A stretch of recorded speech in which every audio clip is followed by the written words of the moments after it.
thank you everyone for joining us, and we're really thrilled with the interest in the climate pollution reduction grant topic, and we're really thrilled to have the leaders in the CPRG work in the Chicago region in Region 5 with US EPA joining us today. So the Climate Pollution Reduction Grant, most of you have been following somewhat to it to some degree. It's the largest investment in climate in US history. This comes from the Inflation Reduction Act, and the Climate Pollution Reduction Grant Program supports climate action across the country at the state and regional levels. It's been unprecedented in the amount of climate action that has been supporting, and of course it's unprecedented in the climate action planning that it's supporting, and unprecedented in the amount of climate action that will result from it.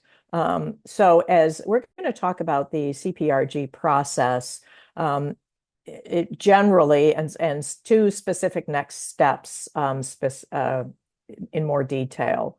So last year, around June, the Mayor's Caucus was charged with leading the CPRG work for the Chicago Metropolitan Statistical Area. And Kate from CMAP will talk to you more about what that Chicago MSA looks like, very different than our typical Chicago metro region that we serve.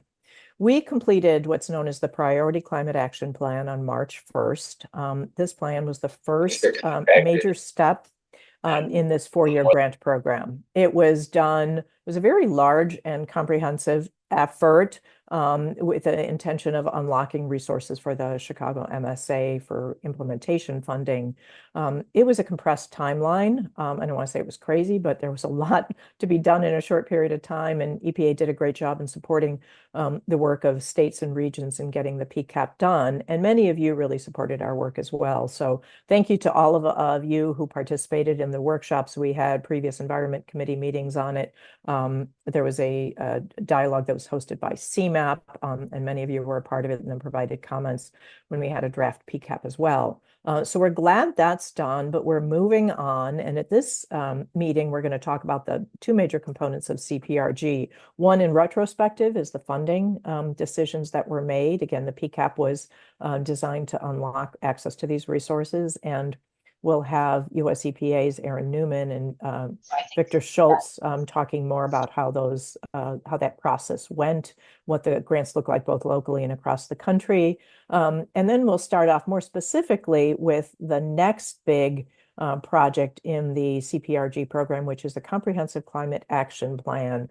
And whereas the PCAP was a hurry up, get it done, let's get some high-level decisions and priorities and modeling so that you grant applicants can move ahead with priority requests for funding and just get something out there. The CCAP is much, much more comprehensive, and we know will be an enduring, powerful document guiding the Chicago region for years to come. So really glad to have that in the hands of CMAP. So as Mayor's Caucus is lead on the grant, CMAP is taking the lead on the Comprehensive Climate Action Plan because, of course, they are the planning agency. So back into their capable hands for this expertise.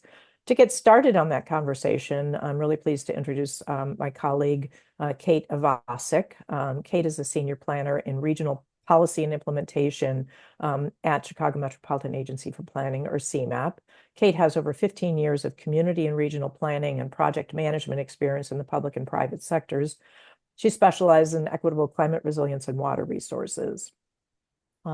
Kate's just a fun fact, we like to do that. Kate served in the Peace Corps. She worked in Honduras as an environmental planner and project manager.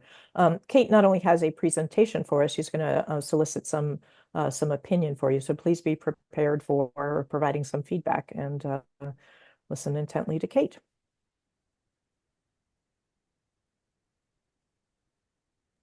All right, wonderful. Thank you, Edith, and thank you all for giving me the opportunity to be here with you today to talk about our climate action plan. I'm going to start with an overview and share out some of our initial findings, and then, as Edith said, we want to leave a lot of time for discussion so we can hear from you all and, importantly, learn from you. So Edith gave really good background on the CPRG program, but just to recap that, again, this climate action plan for the greater Chicago region, it is supported in part by US EPA's Climate Pollution Grants Program. CMAP is leading the development, as Edith said, of the comprehensive climate action plan in partnership with the Metropolitan Mayors Caucus and our sister agency, NIRPC in Northwest Indiana. EPA provided planning funds to states and metropolitan statistical areas across the country, including the Chicago MSA, which is shown in the map here. The Chicago MSA covers 14 counties. And it's important to note that we're not doing this alone. Nearly all MSAs and states, including Illinois, Indiana, and Wisconsin, are participating in the CPRG program. And so that means that they're developing their own climate action plans, and we can coordinate and learn from them. As Edith also said, there are 3 main deliverables within this program, the first of which is the Priority Climate Action Plan that the caucus took on and has been completed. And now CMAP's taking on the Comprehensive Climate Action Plan, and following that, we'll be tracking progress through a status report deliverable as well. So just to give a brief overview of the Comprehensive Climate Action Plan, the plan will cover 13 counties across Illinois, Indiana, and Wisconsin. And you may recall, I just said that the metropolitan statistical area covered 14 counties. We took the initial months in taking on this plan to talk with the different counties and really figure out what a geography looks like that is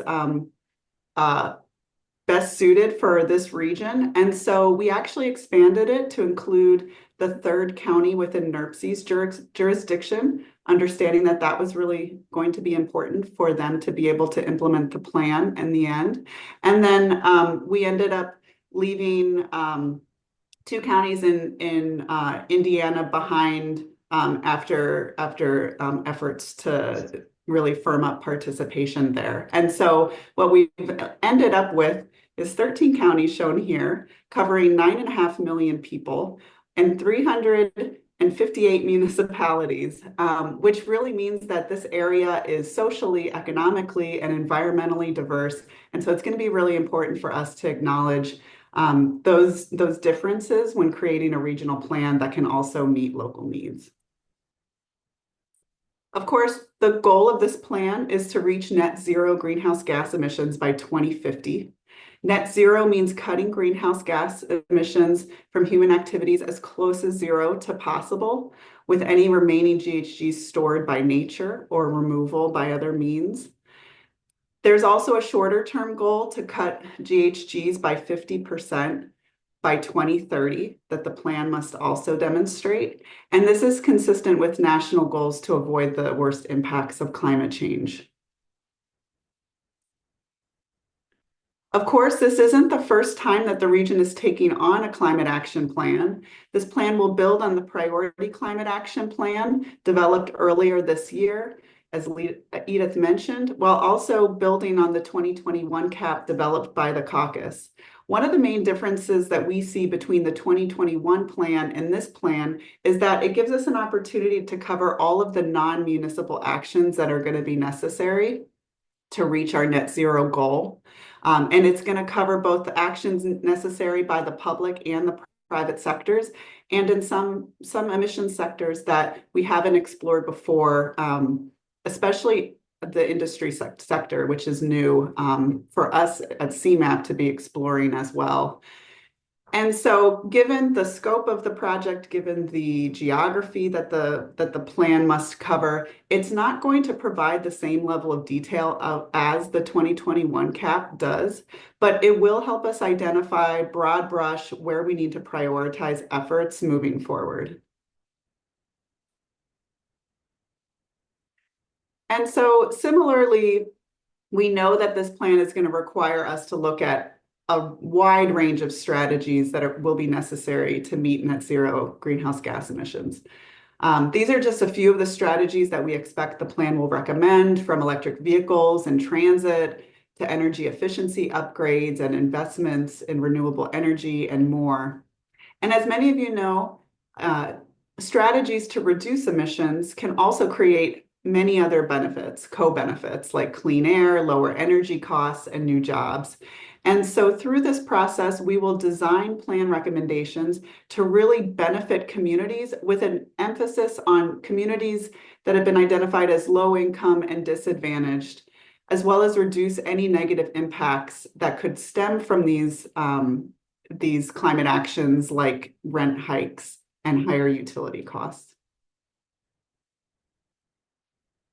So as I just said, we are putting an emphasis on the communities that really stand to benefit the most through this plan and these actions. And in part, the CPRG program is setting ourselves up to do this. CPRG is covered under the Justice 40 initiative, which aims to deliver 40% of the benefits of certain federal programs to communities that are identified as disadvantaged. To meet the objectives of Justice 40, the Priority Climate Action Plan required us to identify those communities that are low income and disadvantaged across this planning area. And we did this based on the recommended practice or guidance by US EPA to incorporate geographies flagged as disadvantaged in the CGIS tool, the Justice 40 tool, and EJ Screen's indexes as well. And while developing the CAP, we're going to be using this geography to help inform our engagement efforts, to assess the impacts of our reduction strategies on these communities, and to estimate those co-benefits of implementing the plan to impacted communities. Something else that we've taken on is developing guiding principles to really ground us as we're, going through the difficult conversations and decision-making that's going to have to take place to develop this plan. And we have 4. The first is commit to zero by embracing transformative strategies that accelerate the region's progress toward net zero emission targets and avoids the worst impacts of climate change. Center equity by seeking to reduce existing disparities for underserved and marginalized communities, designing strategies to maximize benefits, and advancing an inclusive energy transition. Our third is plan for action by prioritizing actions that move the region toward short and long-term goals, and by collaborating with stakeholders to ensure plan recommendations are relevant, realistic, and actionable. And then finally, grow a clean economy by harnessing the economic opportunities of climate action to foster innovation, create quality jobs, and position the region as a leader in the clean economy. So what is our timeline? What are the steps required to create this plan?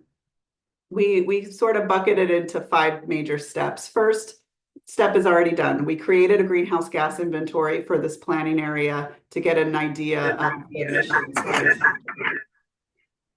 Next, we're identifying strategies to reduce greenhouse gas emissions to avoid, and while doing so, making sure that we have an eye towards avoiding those potential negative impacts for communities.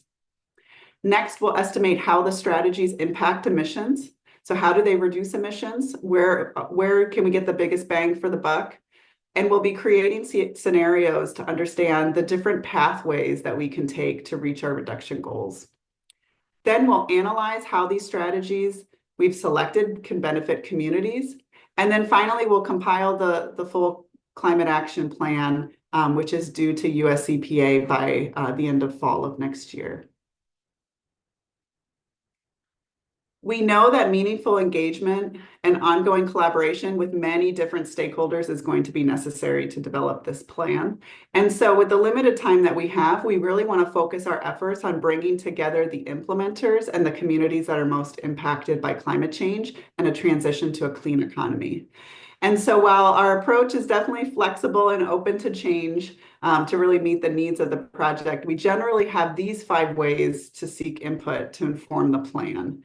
We have convened a steering committee to provide that overall high-level guidance. And then we've convened working groups as well to dive into specific topics around equity and then the buildings, industry, and transportation sectors. We're also engaging this committee as well as committees convened by CMAP and NIRPC to really broaden our the range of expertise and implementers that we're bringing in to hear from. And then we also expect to hold a few workshops or focus groups to help fill in the gaps as we go along.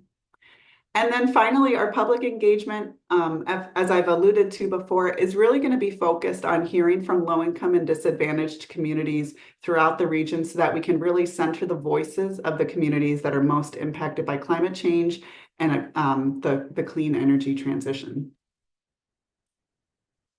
So with that, that's the overview that I've provided so far. I wanted to pause. I think we're good on time just to see if anyone had any questions or comments before I get into the second part of the presentation, which is really focused on our key findings around the greenhouse gas emissions inventory. Kate, I can help you out with questions in the chat a little bit. There was a couple questions about the greenhouse gas inventory. One of them answered is the baseline year for GHG, and just to confirm, that's 2005. Thank you, Nora, for answering that. The next question from Jason Michnick in Downers Grove, is there a plan to update GHG inventory for the region on a recurring basis to track progress? And if so, will the updates get down to the municipal level like the 2019 inventory did? Nora, can I throw this question out to you to answer? I think we're still figuring it out for this larger geography in general. Yes, but the intention of CMAP is to continue to provide a regional inventory of greenhouse gases on a regular basis. And it sounds like people are evaluating the municipal level inventory. So I think that's something that we'll want to continue into the future. Any other questions?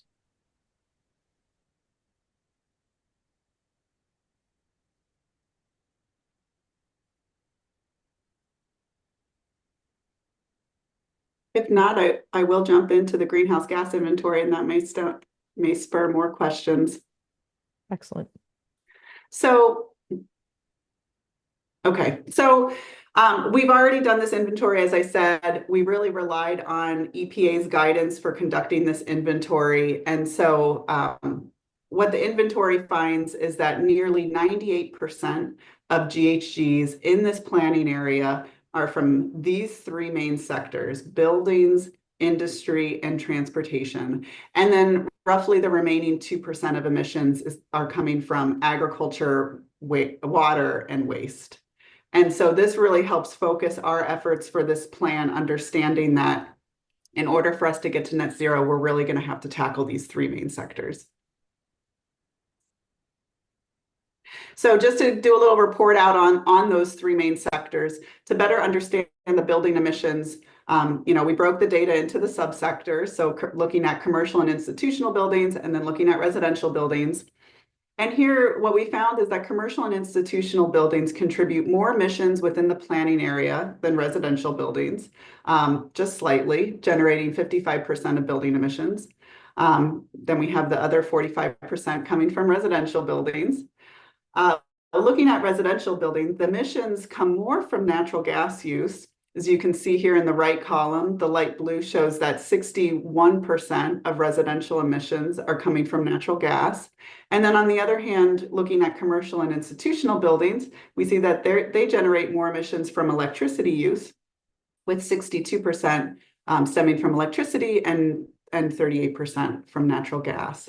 And so that helps us focus, gives us a better understanding into how we would be reducing these emissions. Something else we've been looking at more closely with the commercial and institutional buildings, of course, it's easy to see how building use drives energy demand. And so not surprising, the region's most energy-intensive commercial building types are data centers. I think we've all been reading a lot about data centers in the news. And we found that in this region, they're 8 times more energy intensive than the average commercial building in the region per square foot. And then followed by fast food restaurants, which are very energy intensive as well, which use 6 times more energy. We've also found that commercial building types with the greatest square footage are retail, office, and education buildings, which is really helpful for us to keep in mind as we identify strategies to reduce emissions, and also consider who could be impacted by decarbonization efforts. So switching gears a little bit to look at industrial emissions, you can see the breakdown of industrial emissions by type here. As you can see, all 5 emissions types contribute a significant amount of total industrial emissions, which really underscores the need here for a wide range of strategies to tackle the many ways that emissions are produced, to rid processes from using natural gas, to clean up combustion, tackle fugitive emissions, et cetera.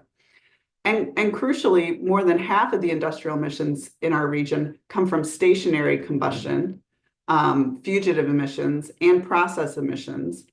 And these are emissions that are much harder to abate, much harder to mitigate. And so we're going to have to really look at targeted strategies and technologies that exist now or will exist in the future to really help us rein in on those emissions.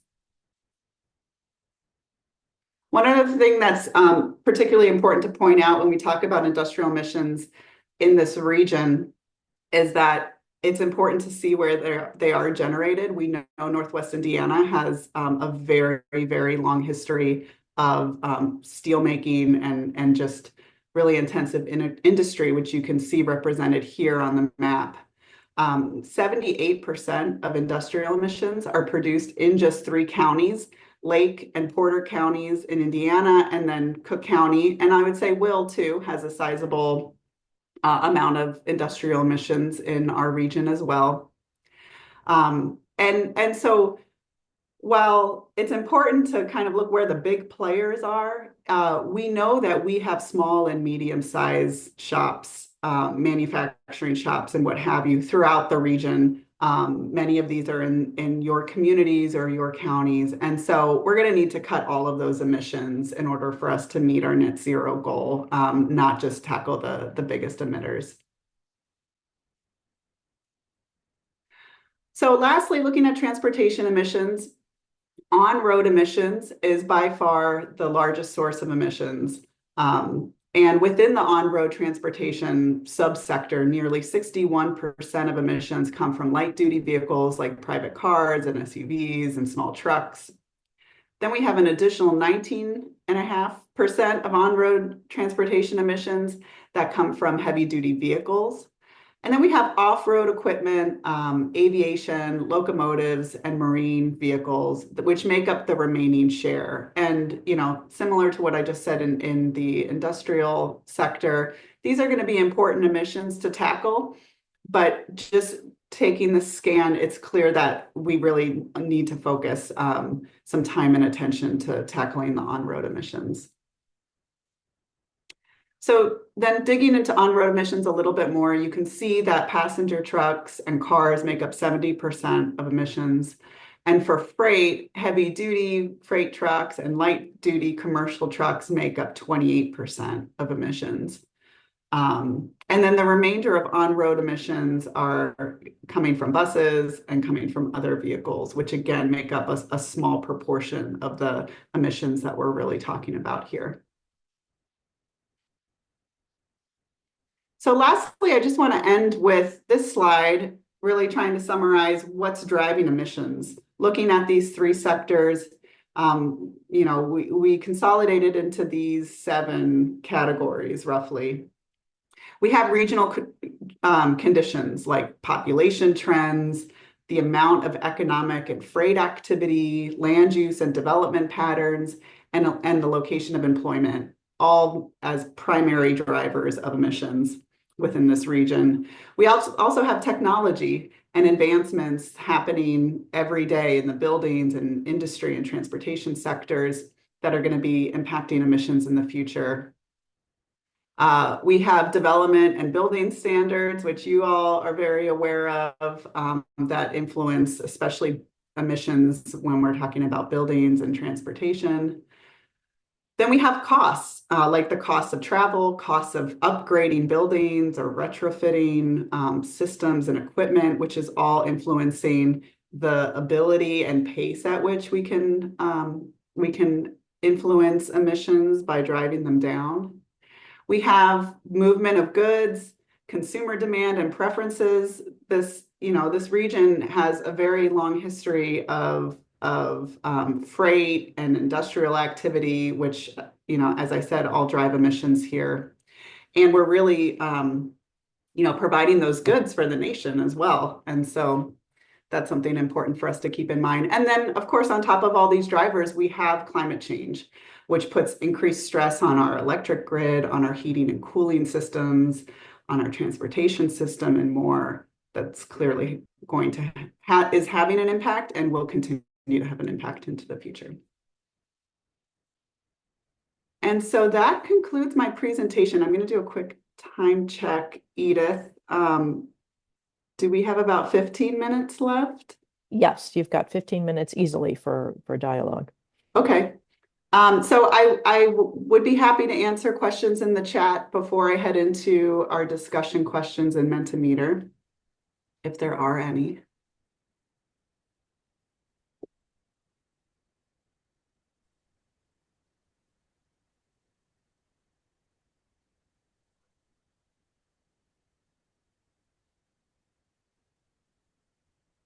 So a question from Aaron. Do you want to come off mute and just ask the question? Sure.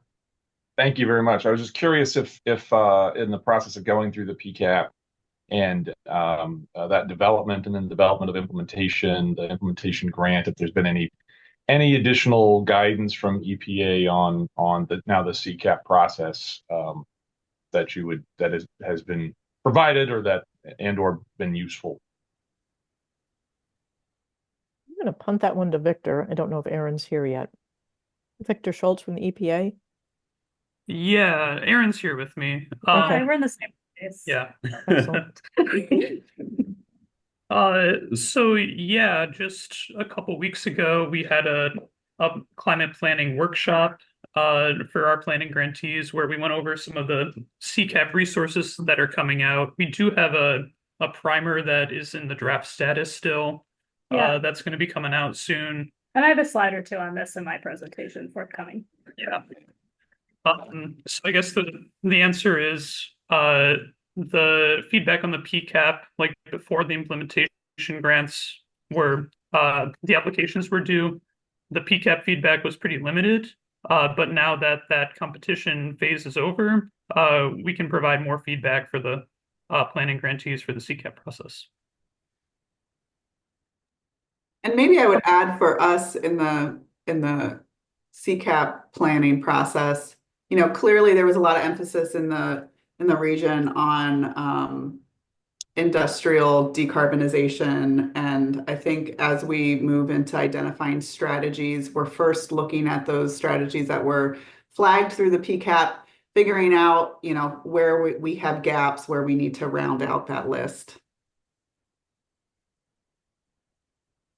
And I will just add that we have not directly had a conversation with EPA about the Chicago MSA PCAP or any priorities for that. I would presume that the selection of the strategies for funding probably expresses priorities for what would be priority actions, and that was none of the Chicago MSA suggestions. So that might be something that EPA will address in their presentation. But no direct feedback from EPA for Chicago MSA. If there are no other questions, I can just jump into, we're going to be using Mentimeter.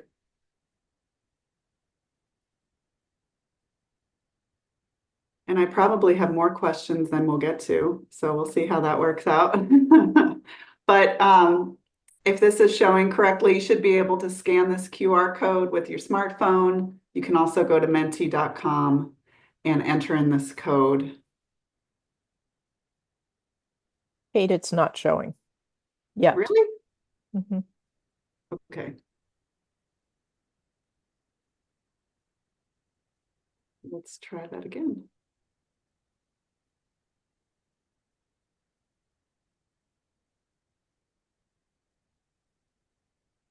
Can you see it now? No, we see just a black screen.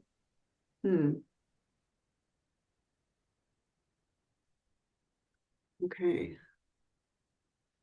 Oh, there Here you it is. Beautiful. Okay. I might need to update my Zoom. All right, so here's the QR code. Again, maybe I can drop the information in the chat. We can do that for you. Okay, thank you. And I was hoping this, we have 56 people on the call. And so I was hoping this would be a good way for us to hear from everyone. And then, I definitely want to hear more about some of your selections.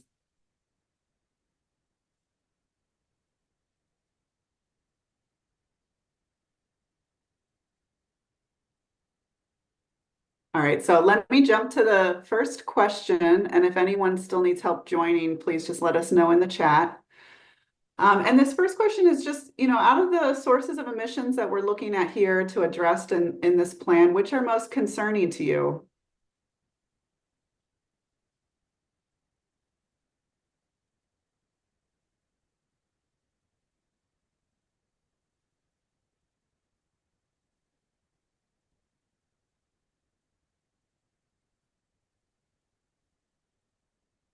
We got 16 responses, so we might be expecting a few more. Definitely looks like transportation and buildings are big priorities.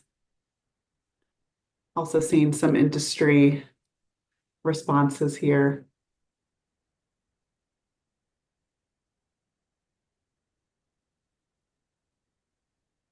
And I would say, this tracks with the level of emissions that we're looking at needing to abate in the plan.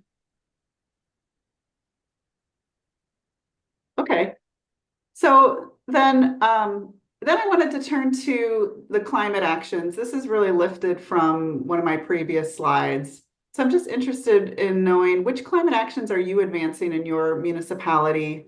I think you can select several. I forget how many I counted at. Up to 10 is what the Menti Oh, okay. said. It says up to Yeah, 10. Great. So you can like them all. But yeah, what have you been working on? Trying to move the needle on here.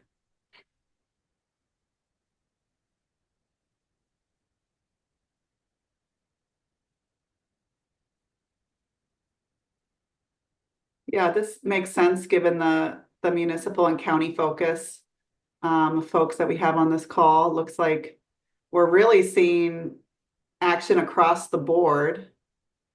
If anyone wants to come off mute or put in the chat what you have in mind with other, we'd be interested to take that down too.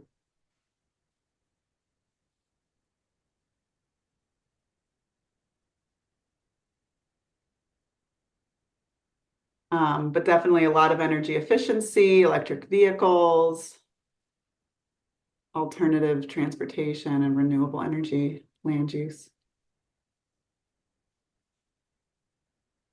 Going once with our other voter. I'm curious too. I'll move on to the next one. So that was what are you working on? And I guess you're working across the board, but what other climate actions would you like to advance? Maybe that hasn't gotten that much traction because of funding or otherwise.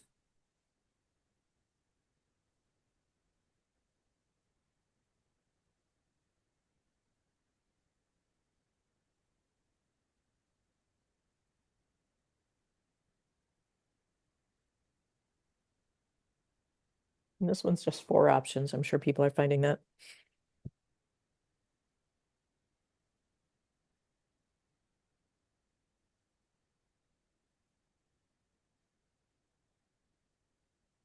And then again, if you chose other and want to drop in the chat what you were thinking about there, we definitely would like to hear it.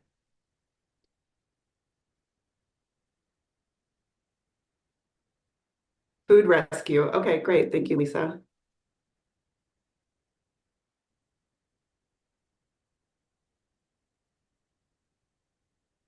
All right.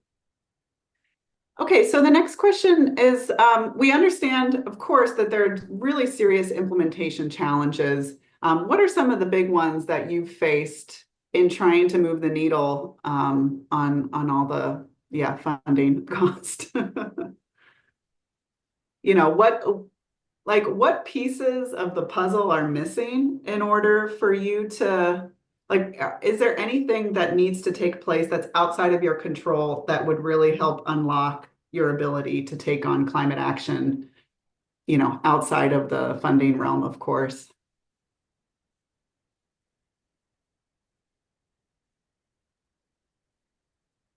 And if I guess I'll allow anyone interested to come off mute and explain a little bit more about the challenge that you put in here. Complex energy policy, I see This as is Robin one. Grooms. I'd be happy to speak a little bit, just currently, at least for Lake County's own like vehicle purchasing, we're having a significant challenge with what we are legally allowed to purchase as a non-home rule community. We're not able to go buy the vehicles that we desire off the lot. So we have to be able to go through like government cooperative purchasing agreements and things like that. And there was a very limited availability for some electrification that we want to be able to do. So we're currently looking to make a change at the state level to allow for communities like ours to be able to pursue those kinds of purchases, or any community like ours that is trying to decarbonize and electrify, to be able to pursue those kinds of purchases under state law. Thanks for that, Robin. I will add in, this is Kim Stone from Highland Park. I've found it challenging that people don't believe that climate change is urgent and that we need to change our course right now. People don't necessarily believe that these technologies work. We finally finished testing hybrid vehicles so that we could put those in the police department. And now that we've done that, you know, we really need to move to electric, not hybrid. And it takes so many years to get that done. We've also had challenges with supply and with cost. I just put something in the chat about a fire truck purchase that we're making, that the cost is fully $1 million more for the electric version of the fire truck, which we just can't afford. So that's been an issue.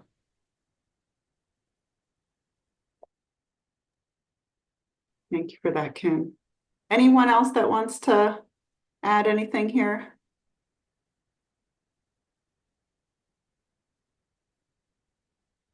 Edith, I'm looking at the clock. I see 3 minutes here. So let's see.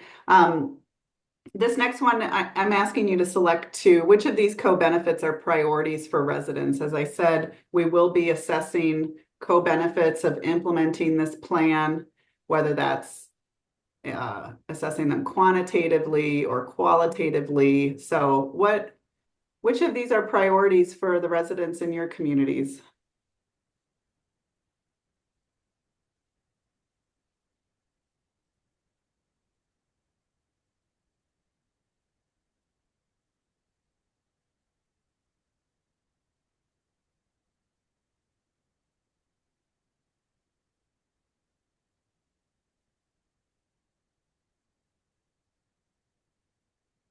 We've seen a lot of reducing energy costs, making housing safer, more comfortable, a little bit of transit, air quality, jobs.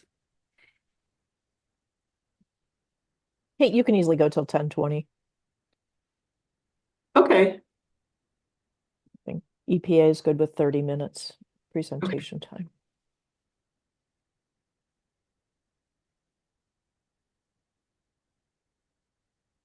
All right, let me advance to the next question then.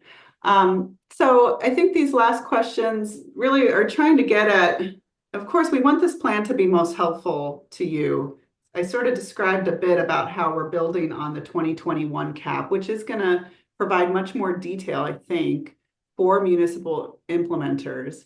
But just based on what you know now, what you're thinking, how can the plan help your community reduce emissions? What's missing that we might be able to address through this plan that might help you?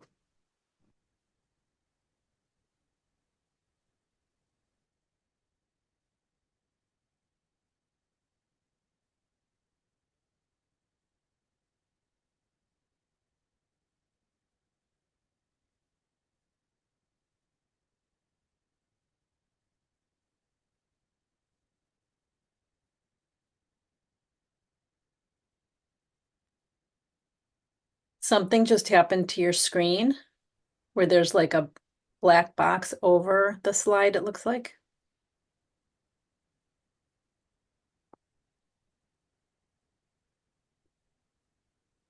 Sorry about that. Yep, that's gone. Thanks.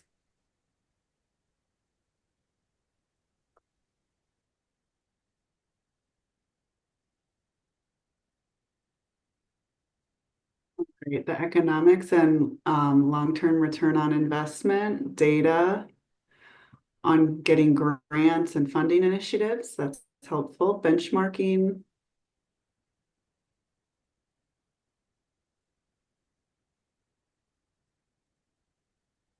Providing that expertise for those priorities to help garner support.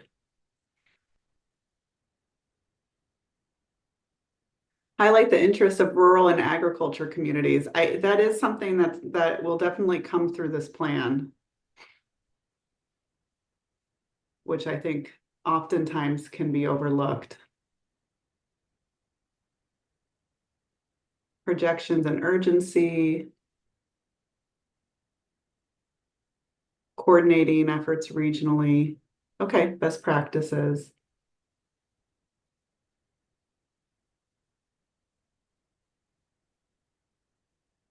All right, this is great. Thank you. And then I'm trying to figure out if this is my last question or not. Oops. That was my last question. Sorry. Can I go back? Okay. How can this plan then have regional impact? Again, you all have that very specific, unique lens of getting it done at the municipal or at the county scale. But what do we need to be doing, especially thinking of what's in CMAP's wheelhouse to take on? How can we tee this plan up so that we can really achieve some regional impact here?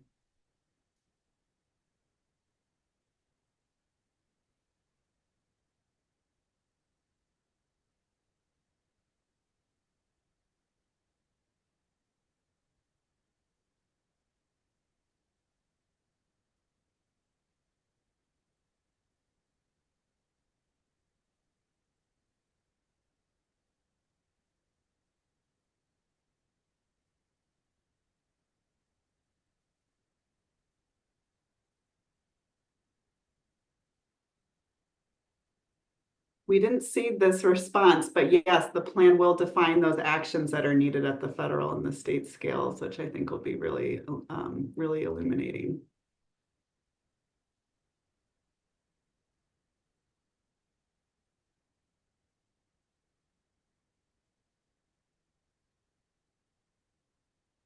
Coordination, kind of broadening the reach here. And engaging and mapping the strategies across sectors. Yeah, we're pretty excited about the modeling work that we'll be doing in the coming months, and we'll come back to this committee to present on that. But I think we'll be able to have a good sense of how some actions in certain sectors will influence emissions in related sectors, and kind of have a good understanding of how everything fits together.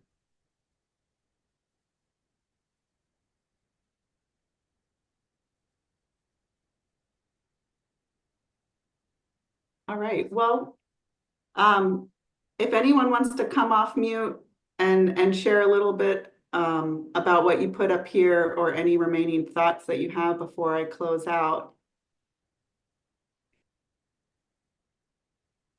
We have a couple more minutes to do so.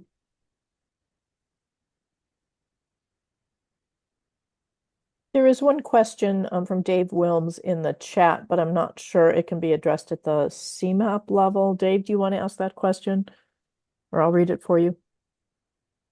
Sure. The question has to do with the not just the initial costs of building a net zero building, but I think we could get more traction if we talked about the lifetime economic impacts of building a net zero building. And I guess the Illinois Green Alliance has some of that information, so I will look into that.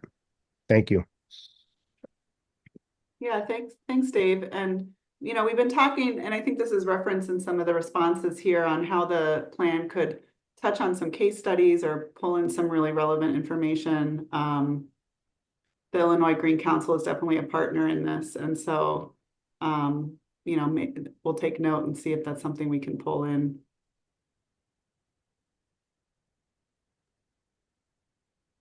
All right, well, thank you, everyone. We've been taking notes on the back end. We'll have these results. And again, our intent is to come back to you in the coming months. We'll share out some more research and hear your input so you can help shape the plan. So thank you.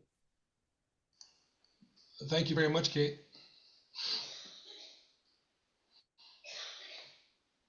Kevin, do you want me to do the introduction? Yeah, that'd be great. Sure. Kevin's not usually shy, but he doesn't have a camera. So thank you so much, Kate. And I want to thank Nora behind the scenes too. And really heartened by the amount of engagement that CMAP is doing. And then also just want to brag on CMAP for being really far ahead in terms of doing the CCAP. They were earnestly working on it while the PCAP was still underway. So they've taken their job very seriously and doing an incredibly thorough job, and really glad to be asked for the opinions from this group. So thank you. Thank you for an excellent presentation, Kate. So next, we're really glad to have our partners from US EPA here to talk about CPRG in sort of the bigger context, and to take a look at what it was intended to accomplish nationally, what it is accomplishing nationally, and then what sort of the components that are a little bit more behind the scenes. And then of great interest to this group is the decisions on the CPRG implementation grants. So to take up that presentation, really glad to welcome Erin Newman, who's an environmental scientist, climate change mitigation coordinator for US EPA in Region 5.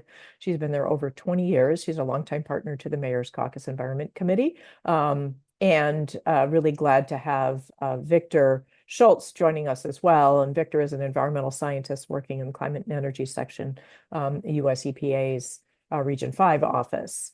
Erin is working on opportunities to reduce greenhouse gas emissions and PFAS emissions.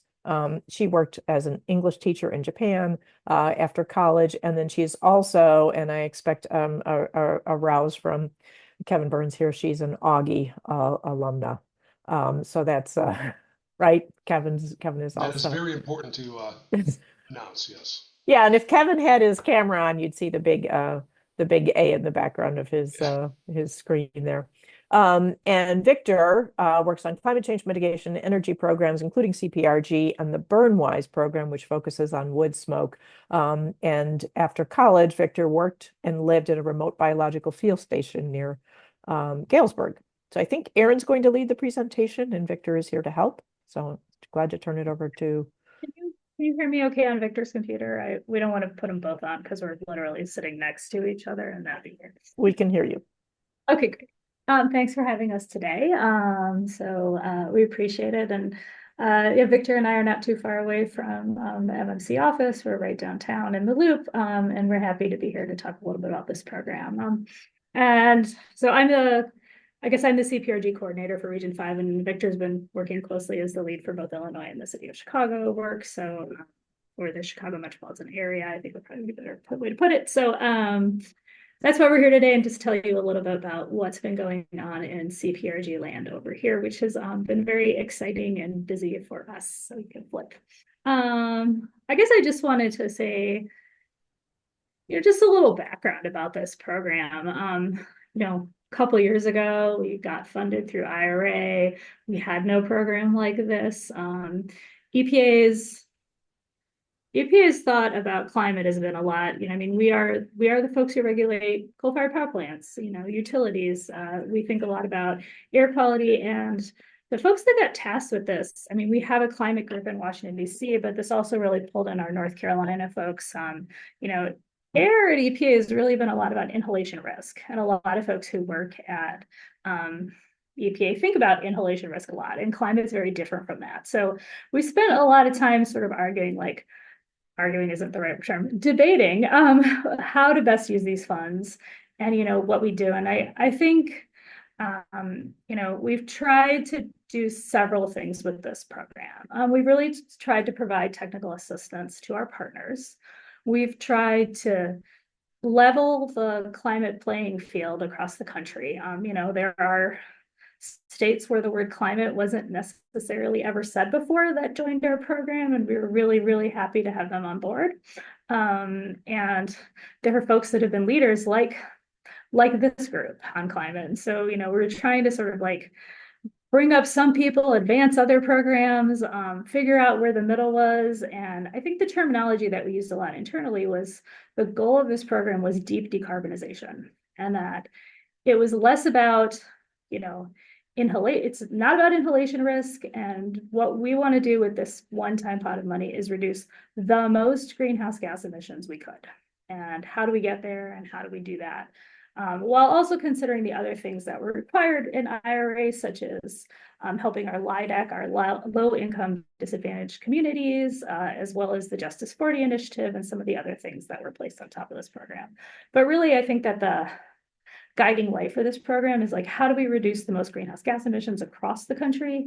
And that's what we have an opportunity to do here. And how are we also struggled with how do we compare these programs? The other IRA programs that were rolled out to the Office of Air include things like the methane emission reduction program, the ports program, diesel emission reduction programs. When we're looking at diesel, we're looking at vehicles versus vehicles typically. Methane, we're looking at these wells versus those wells. CPRG was a real challenge because anything could apply. And how do you compare a transportation project with a building project, with a coal mine project, et cetera, was a little bit of a challenge for us. And so I'll just talk about how we did that and how we tried to do the best we could. So as you have heard, and I think are well aware, it is a two-phase program. The priority climate action plans were due in the spring, and now folks are working on their comprehensive climate action plans. These planning grants were given out non-competitively to offer to all of the states, the largest 68-ish metropolitan statistical areas, and then tribal partners across the nation. And I'll just give you sort of a summary. I took the percentages off, but just sort of for the states, the MSAs, and the tribes, what we got back. The profiles are not that different, I'll just say, and I think they reflect the types of slides you saw Kate just present. People, this is what we see in inventories, right? You hear a lot about transportations, buildings, electricity generation. These are the 6 sectors that you heard about. And this is where people said their priorities were. So at the state, transportation was still really big, building was really big. I think that the one that probably surprised us was that agriculture and natural working lands was so big. And the proposals we got in reflected that. On the MSAs, not a very different profile. I think this makes sense. I think probably the industry piece shrunk a little and the waste piece grew a little.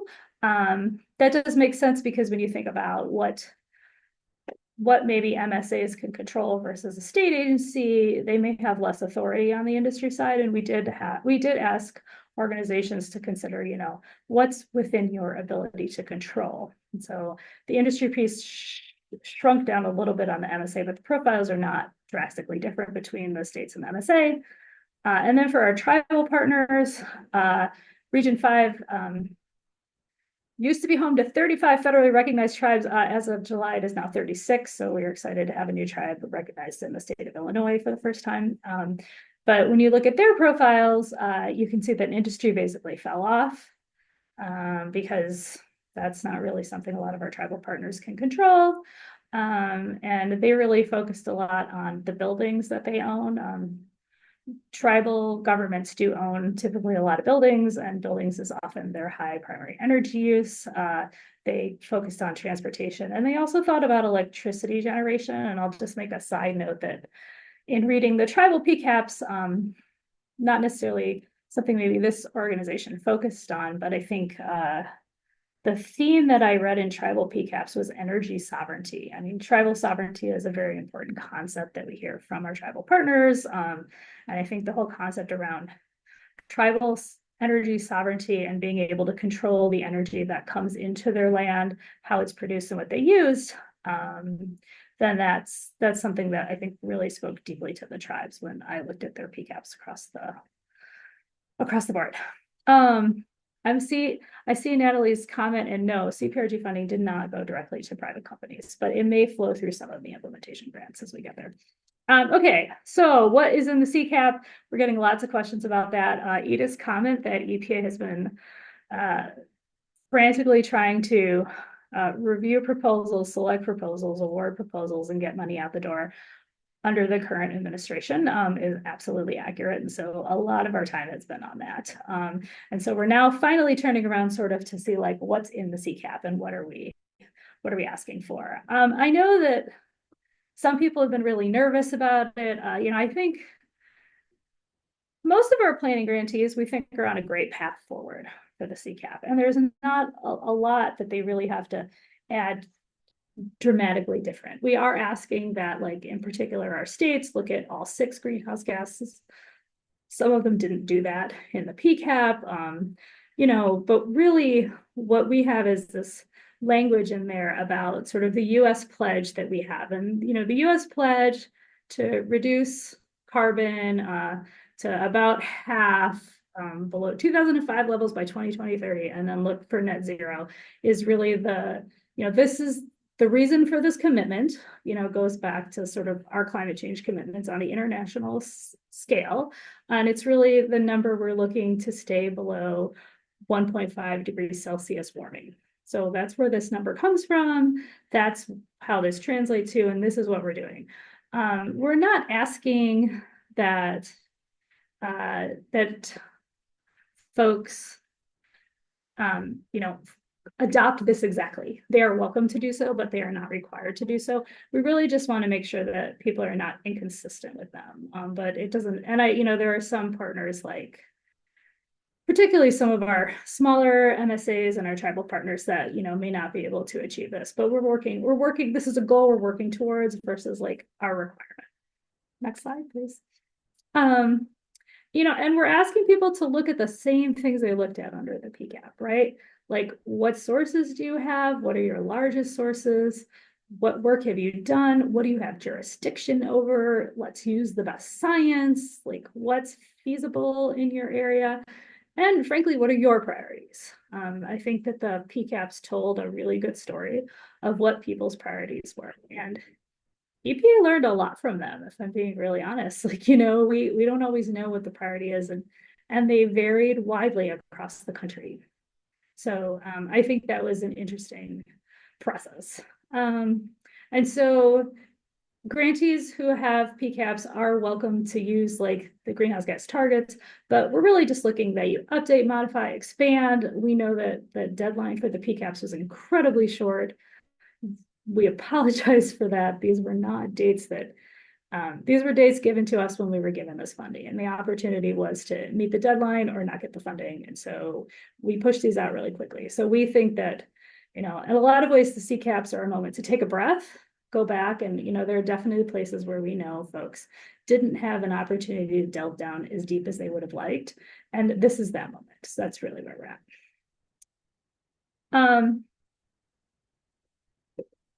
So what were the goals of the program for the competitive program? So we'll just say there are two. There's just to clarify again, there's the planning grants. Those were non-competitive. The PCAP and the CCAP fall under those.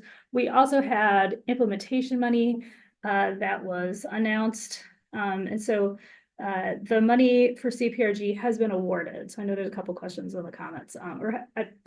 award is not the right term, selected. We're in process of award. Let me correct myself. And so what were we looking for? Like, as I mentioned, deep decarbonization was sort of the message we had going forward. Like, what are your largest sources and your best ideas to reduce the most greenhouse gas emissions, which we can with this one-time funding opportunity. So we were really looking for ambitious measures.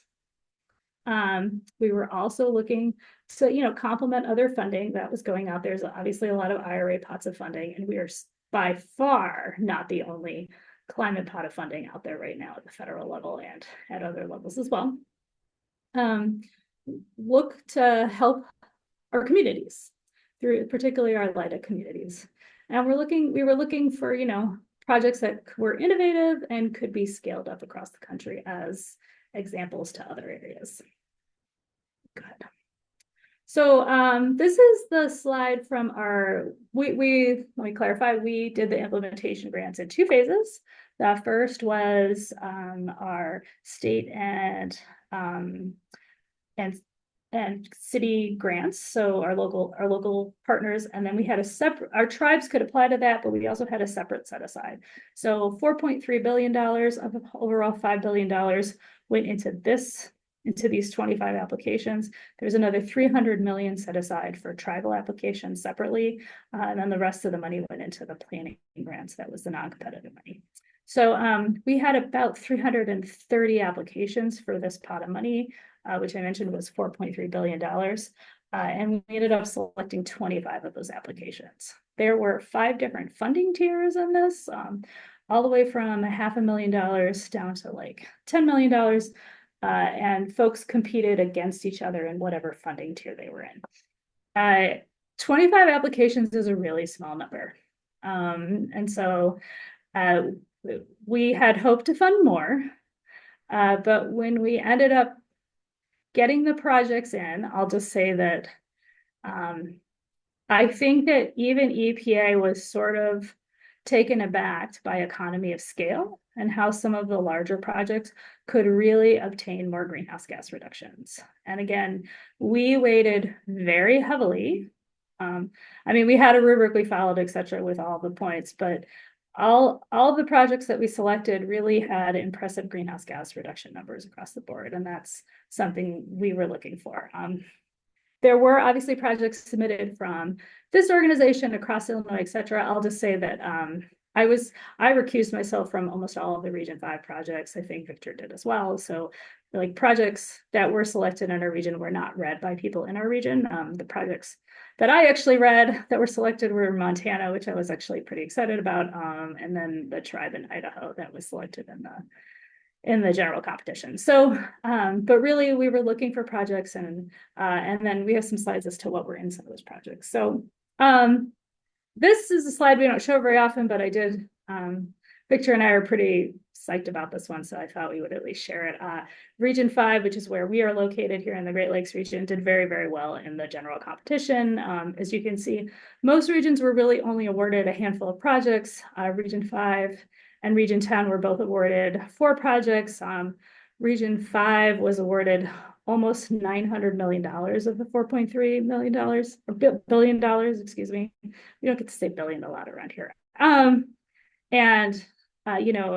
I'll be talking later that over 400 million of that ended up going to the state of Illinois. So there's a lot of money coming to the state, and that's, I think, really exciting for folks in Region 5. Okay, so 25 applications selected, 8 were coalition, partnering with other organizations, 17 were individual. They cross all 6 sectors that we asked folks to apply under. The grants range from $500 million to $3 million. I did that, I guess, in backwards. And then, we're looking at, hopefully by 2050, 971 million metric tons of carbon equivalency reduced. So we're looking forward to that. I have some slides after here, just sort of going through the 6 sectors that you might not have seen very well on that slide. I actually put them in funding order because I thought that might be useful. I saw sort of the priorities of where the communities where we were just voting on the last set of slides. And so I'll just say that, this this sort of breaks out where the money went in CPRG. You know, a billion, so over 25% of the money ended up going to transportation. That was a very popular topic to apply for, and you can sort of see there's electric vehicles, electric trucks. Why did I say that right? Trucks, locomotives, which is a sector that's always been really hard to get to, freight work, bicycles, reducing vehicle miles traveled. And so this was our number one funding. And we also have other pots of funds related to transportation. And so this has been something, I think, a sector that folks have seen as a big concern, and a sector that folks have been trying to really attack. The next one is buildings, also a very popular application topic, and you know, a place that you know, we see a lot of emissions coming from. And so there are energy efficiency and renewable energy work in here, mostly energy efficiency under buildings, you know, looking at heat pumps, energy efficiency in both commercial and residential space, public buildings, and things of that nature. Agriculture, natural working lands, I think I mentioned earlier, sort of surprised us maybe how popular of a topic it was. Also ended up receiving a pretty significant portion of the money overall. A lot of folks had some really great ideas that I think maybe at the federal level we hadn't thought a lot about carbon sequestration, restoring peatlands, places we can protect nature. I think that there were a lot of innovative policies on this that we hadn't considered before. And so my hope is that we can sort of share the lessons learned here and more widely aggregate these policies across the country. Industry has a lot of emissions. I think this actually could have been a higher number as far as funding, except that when you go back to if you think about the slides I had earlier about what can you control within your PCAP and CCAP, I think industry was a little harder for folks to control. But there definitely are state level grants to fund projects from the industrial facilities. The project I looked at in Montana is actually putting out coal seam fires, which I thought was a really innovative and useful plan. And then looking at oil and gas production. And so there's definitely some good projects within here that we hope can be replicated as well. Electric power. Electric power is obviously something EPA as the regulator for electric power has been thinking out for a long time. This really focused more, I'd say, on renewable and renewable deployment than it did, say, working directly with utilities. Most of the projects that we saw in here were related to like generating more renewables and redevelopment of land like brownfields and landfills for renewable space. And then the smallest category ended up being waste and materials management. We did fund approximately 100 projects. I will say that in reviewing the projects, this category had a hard time meeting like the carbon reductions that some of the other projects had. So when you look at like a transportation project versus a waste project, we really had to find innovative waste projects that could sort of match up on the greenhouse gas reduction numbers for the cost per ton. So that's probably why this got the least amount, but we did get some good projects in, and one of them relates to one of the projects we selected in Region 5. So as I mentioned, there were 4 projects in this category selected for Region 5. The first one I'll talk about is the Minnesota project. It's the Minnesota Pollution Control Agency, which is a state agency. This is a agriculture and natural working lands and has a lot of other categories into it. It's really a comprehensive look at our food system. It's from everything from the types of crops we grow. Can we grow crops that are more climate friendly, require less water to survive? Can we suggest companies that are based in our region that might make that do things like make cereal, use other products in their flakes, and then how do you harvest those types of crops? Can we use green agriculture equipment to harvest those crops? Once the crops go in, do we think about food security? And there is some parts in here about food rescue, which I know was mentioned in there. How do we make sure that folks have food? How do we transport that food across a state? And how do you reduce the emissions from that? And then it goes all the way through end of life and food waste. They will be building a new state-of-the-art anaerobic digester to capture methane from food waste. Part of this has a set aside for the tribes in Minnesota to both protect wild rice beds, which are very, very important to our tribal partners, and it has peatland restoration, which is a really great way to sequester carbon if you happen to have peatlands in your area. And so there were actually two peatland projects, this one as well as the one that was a partnership between North Carolina, Virginia, and maybe another state as well. So there were a couple of peatland projects that were very successful in reducing carbon emissions. Next one I will talk about is Michigan. Michigan, the state energy office there, Michigan Eagle, received $129 million. This is related to Michigan has a Michigan Climate Healthy Climate Plan. I'm not getting the name right. Anyway, their climate plan that the state of Michigan put together, which is really ambitious. And if you've never seen it, it's on their website. This was the one goal they really couldn't get at, sort of increasing the siting, zoning, and permitting of renewables in communities. And so this also has a tribal set aside as well, has really high greenhouse gas reduction numbers for us. And this will incentivize deploying renewables. And when we spoke with Eagle, when we let them know they were going to be awarded, like they kind of said, this is the one place we couldn't meet our goal in our climate plan. So this is really exciting. So I think I'm excited to see how this project unfolds as well. The next one is the one that went to our MSA. It's a coalition between the city of Painesville, the city of Cleveland, and Cuyahoga County in Ohio.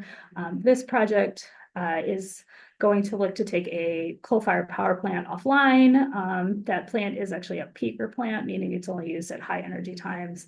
They're replacing that with a 1,000-acre, I might get the acres wrong, park along Lake Erie, and they're going to be replacing the energy with renewables, both within the park and then also on brownfield sites around the community. And then probably of most interest to this group, so I want to make sure I hit it, Illinois EPA received a very large grant for 5 different projects. In some ways, I think of the Illinois grant as 5 different projects.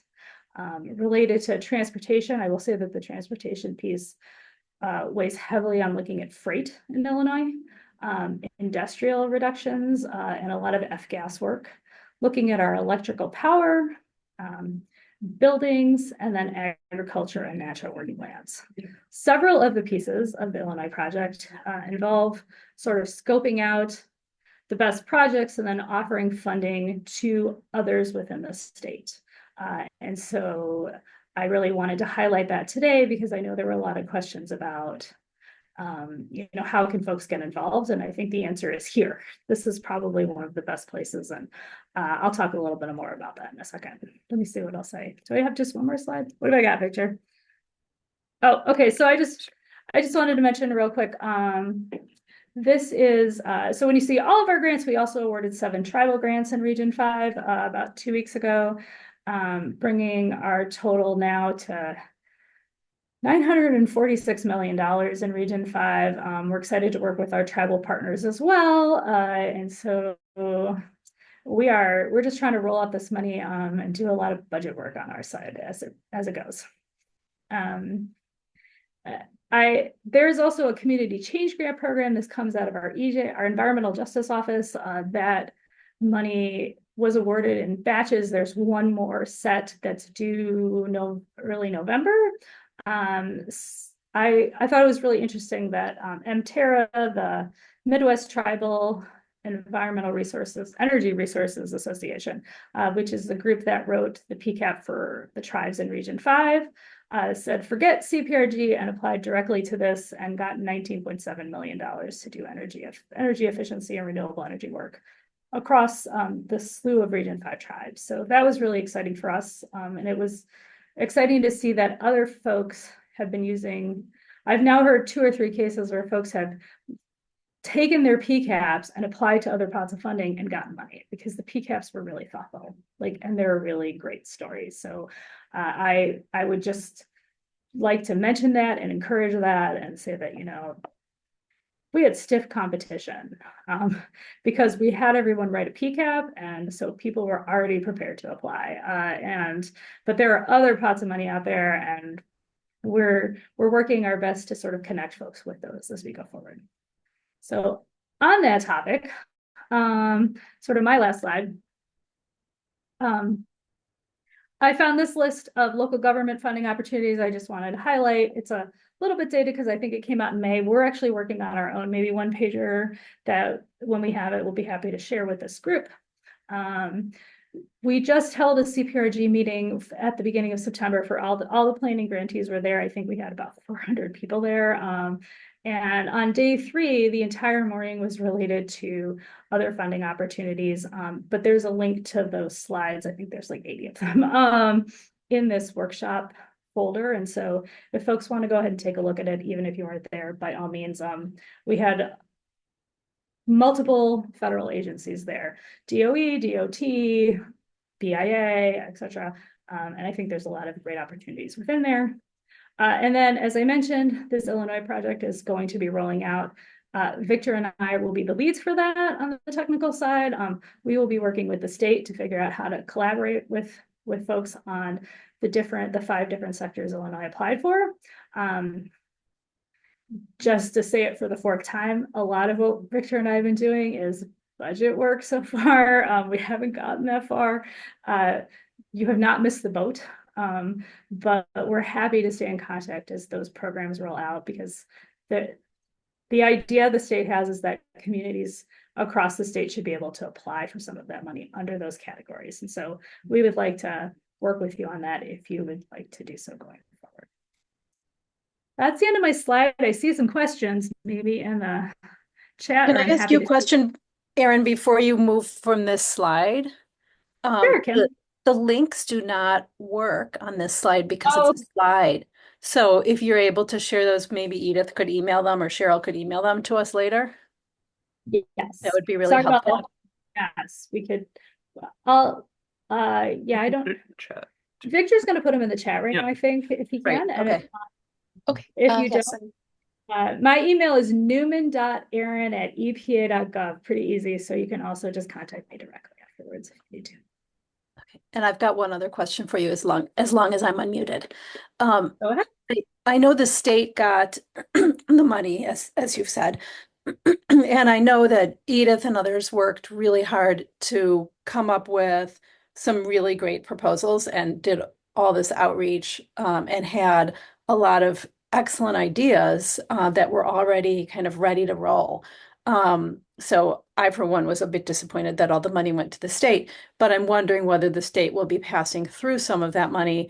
For example, there was a project to reduce, to increase the use of electric lawn equipment that was fully thought out. And I think that was maybe a sentence or 2, or maybe a paragraph even, in the state's proposal, but it was an entire proposal in one of the others that was submitted. Will any of those things end up passing through to the people who actually had good programs?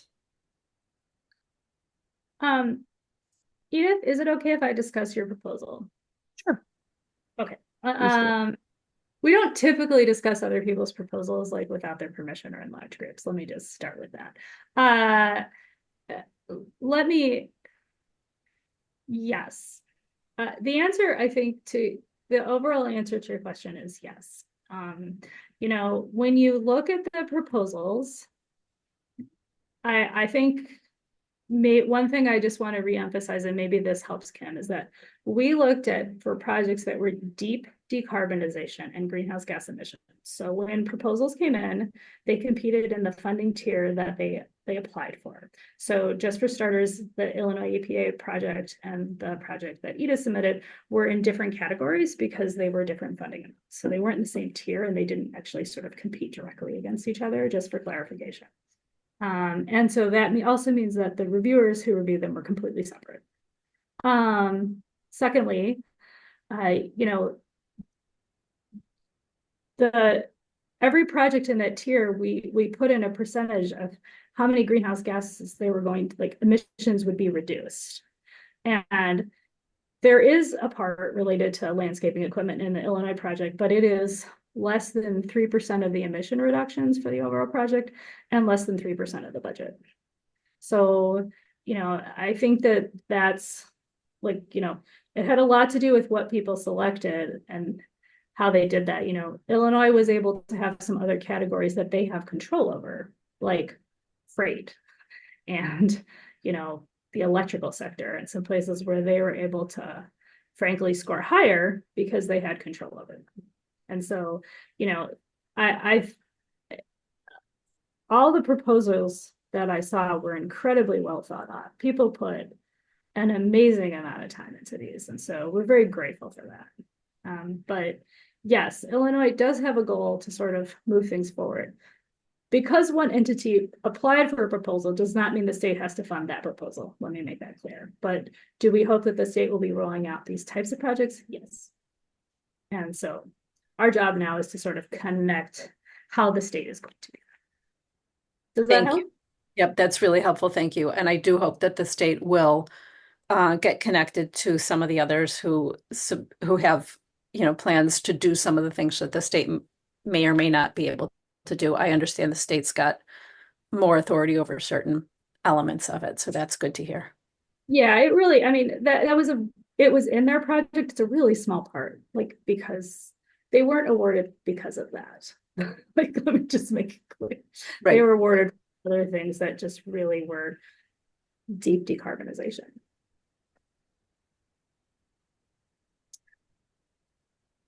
Thanks, Edith, for putting that in, $10 million. So yeah, 10 million of the 430 million. Any other questions? Am I missing This is anything? Kevin Burns chiming in without a camera, so I apologize. Just a quick question. I noticed your closing comment was that it's our, quote, collective desire to work with the state of Illinois on subgranting some of this money. And this is not intended to be a daring statement, but I just want to attack the overall issue. For all practical purposes, though, the dissemination of funding via collaborative efforts is not something that can be lobbied for from municipalities or counties. Is that a fair statement or unfair statement? Fair. Okay, so in essence, with the $430 million sitting at the state level and our coalition, Kane County, Geneva, Batavia, St. Charles, whatever you want to call it, says, hey, let's call the team down there in the Springfield and say, we've got a great program. That is virtually not an option. So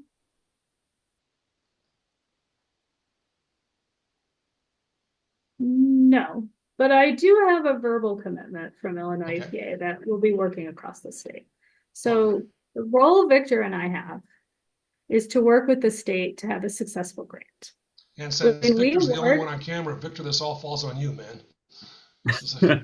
When we award a grant, let me be a little bit clearer. EPA does not, federal grants are for the benefit of the grantee. And it is very important that I do not, like, I cannot say thou shalt. Like, you know, what they have to do is meet the commitments. Like, they have to do the item Edith put in the chat. They have to do a 5-year rebate program for these landscapers. They do not necessarily have to do it in the format that I wish them to do. They have to meet the commitments. They have flexibility to meet the commitments as they want. However, I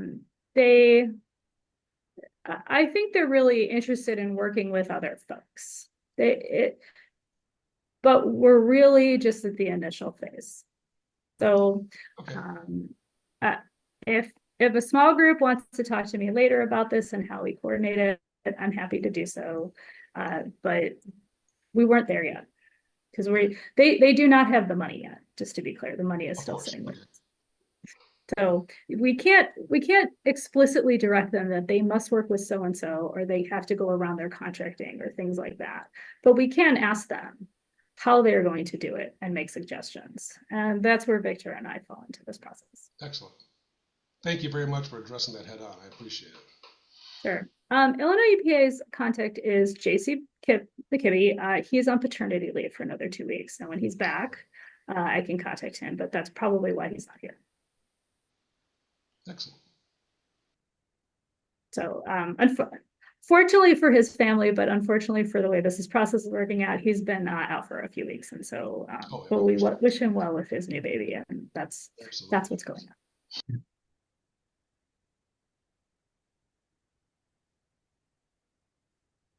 Anything else? I know we're almost out of time, or I'll turn it back to you, Deb. Excellent. Thank you so much for that presentation. That was really informative, and thank you for giving us a little bit more background on the grant outcomes. So just in closing, thank you all for attending. One note before I get to the next meeting is that the EV Readiness Program, if you didn't know, we graduated our second cohort. We're super proud to have another 12 communities, actually 10 communities in 2 counties, DuPage and Kane County, earn EV Readiness. We have extended the deadline for the 3rd cohort, looking for a couple of more communities to join us in earning EV Readiness. You get free technical assistance, and the communities have really benefited from ComEd's fleet assessment, which is one of the projects that you can benefit from. Anybody can access that, but it's been really helpful to work as a cohort. And then for our next Environment Committee meeting, we will meet as always on the 3rd Tuesday, so October 15th, virtually 9:30 to 11. Cheryl's got the registration link there. It is our periodic, is the best way to put it, community sustainability roundtable. So we invite you to speak. We don't have outside speakers, but we really want to hear what you're doing in your community that's really cool, if there's any particular challenges or problems that you have, and we are still taking speakers for that. So we have a couple more spots. If you wanted to participate, just shoot Cheryl an email or me an email, and we've got 1 minute to spare. So any closing comments? Many of our speakers or any other participants? Say thank you for participating. Really appreciate the good discussion. And appreciate the presenters. Thank you, Kate, Aaron, Victor, Nora in the background there, and Cheryl always for making things run smoothly. Absolutely.